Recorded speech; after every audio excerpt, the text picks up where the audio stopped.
ځکه الله تعالی چې و انسان ته د سترګې ورکړي دي، پښې چې انسان ته ورکړي دي،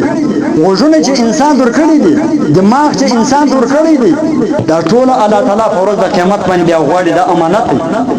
دا په ورځ د قیامت باندې بیا غواړي لکه امانت چې په دنیا کې یو څوک یو چا ته کښېږدي،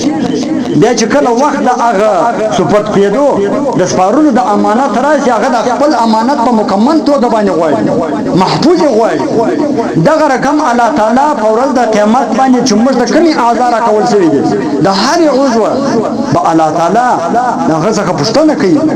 او هر عضو چې کوم د امانت دی، دا امانت به هغه رقم په محفوظ الله تعالی د موږ څخه غواړي. او که چیرې محفوظ نه وي، بیا به اول موږ د ایمرجنسي وارډ ته ورځو چې قبر دی، د ایمرجنسي په وارډ باندې نوځو، او بیا به هسپتال ځو، غټ ډاکټران به راځي، بیا به هغه د موږ په ورځ د قیامت باندې مکمله پوښتنه کوي، او پوښتنه به په دا اندازه باندې کوي چې الله تعالی په قرآن پاک کې فرمایي چې د هغه مفهوم دا دی چې الله تعالی به دا ژبې وتړي په ورځ د قیامت باندې، پر دې باندې به مهر ولګوي، خولې به وتړي، غوږونه به ګواهي ورکوي، سترګې به ګواهي ورکوي، لاسونه به ګواهي ورکوي، پښې به ګواهي ورکوي، عقل او دماغ به ګواهي ورکوي چې زه په دنیا کې دا سړي په دا اندازه باندې استعمال کړم. نو دغه بدن، دغه لاسونه، دا غوږونه، دغه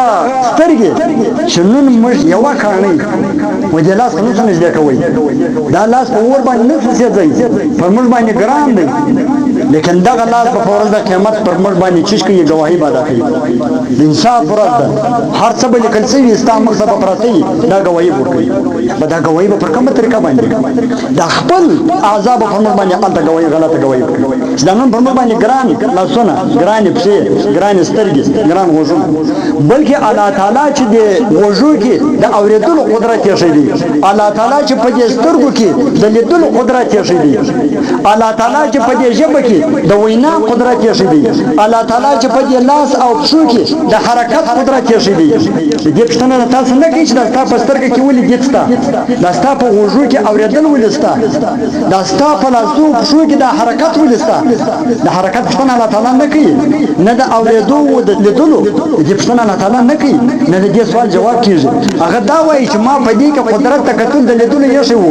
ما په دې غوږو کې قدرت د اورېدو یې ښی وو، په لاسو او په پښو کې ما قدرت د حرکت یې ښی وو، د تګ او د راتګ، د لاس د پورته کېدو او د کښته کېدو، د دې طاقت او قدرت چې ما کې یې ښی وو، دا په چیش کې صرف شو. لکه په دنیا کې چې الله تعالی وایي چا ته مال ورکړي، دنیا یې ورکړي، اولاد یې ورکړي، عمر یې ورکړي، د دې پوښتنه چې الله تعالی کوي چې ما د عمر درکړی تا په چیش کې صرف کړي، ما اولاد درکړی تا د اولاد تربیت په چیش کې وکړي، ما عقل درکړی د عقل تا په چیش کې صرف کړي. دا هغه رقم چې د کومې عضو ما و تا ته حرکت او سما، لیدل و کتل ویل په ژبه باندې، په غوږو باندې اورېدل، دا چې ما درکړي تا په چیش کې صرف کړي. په قرآن او حدیث او په فقه کې دې صرف کو، او که آیا انجونو په کتو کې دې صرف کو، ښځو په کتو کې دې صرف کو، یا د ښځو د انجونو څخه پوښتنه کوي چې آیا په دې سترګو کې چې ما دید یې ښی وو، تا د قرآن په تلاوت کې صرف کوي، قرآن ته دې کتل او کتابونه دې په کتل، که آیا تا و د حلقانو و د نارینه و مخانو ته کتل. پوښتنه به الله تعالی په ورځ د قیامت کوي، دا د انصاف ورځ، د ورځ باندې به دا پوښتنه کېږي، بیا به د دې جواب موږ څه ورکوو، دا زموږ سترګې به کوم جواب ورکوي، دا زموږ غوږونه به کوم جواب ورکوي، آیا دا زموږ ژبې به کوم جواب ورکوي، دا زموږ پښې او لاسونه او عقل او دماغ به کوم جواب ورکوي. الله مې د دې شیانو د غلطې ګواهي څخه وساتي. باید موږ د خپل ځانونه په ښو افعالو، په ښو عملو کې د دنیا صرف، په غلطو افعالو کې نه صرف، په غلط تګ و راتګ، په غلط نظر، په غلط اورېدو یا غیبت په اورېدل، یا ښکنځل په اورېدل، یا د نجونو نامحرم نجونو خبرې په اورېدل، دا باید په غوږو باندې نه وو. د سکند حساب او کتاب کېږي په ورځ د قیامت باندې، سکند حساب کېږي. او دغه رقم دا په ماحول او په معاشره کې چې نن سبا که ښارونه دي، که کلي دي، که کورونه دي، که محلې دي، دې کې چې دا عریاني او فحشي دا چې پیلاو شوې ده د دې د پیلاوېدو سبب چې جوړ شوی دی هغه دغه دوی سترګې دي او په دې سترګو باندې بد نظر کول دا په دې سترګو بس لہذا دغه اسلامي او دینی شرعي تعلیمات حسن جمال دی چې هر مؤمن کنارینه دی او کښځه و دوی ته د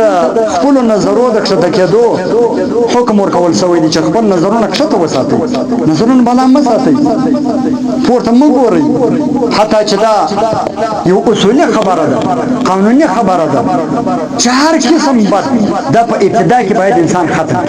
هر رقم بد چې انسان کوي په ابتدا کې باید ختم کړي دا وروسته نه ختمېږي که چیرې په انسان کې یو بد شین شو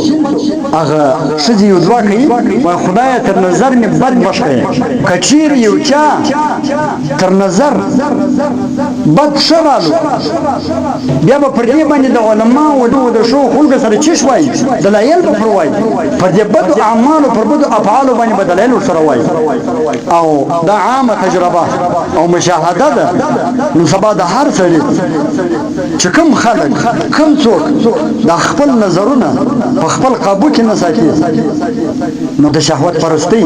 دا اور به په دې کې ګرد عمر باندې د دې په ذهنو کې به دا اور باندې او د دې په بدنو په جسمو کې به دا اور باندې حتی چې بیا دوی به د فحشي او د بد کار د بدو اعمالو د زنا او د عشق مجازي پیژنې انجلۍ پر الله کاشه خلک پر انجلۍ عاشق دې ته عشق مجازي وایي هغه د چی څه پیښې د سترګو څه پیښې دغه عشق مجازي کې به بیا چی بیا به مصرف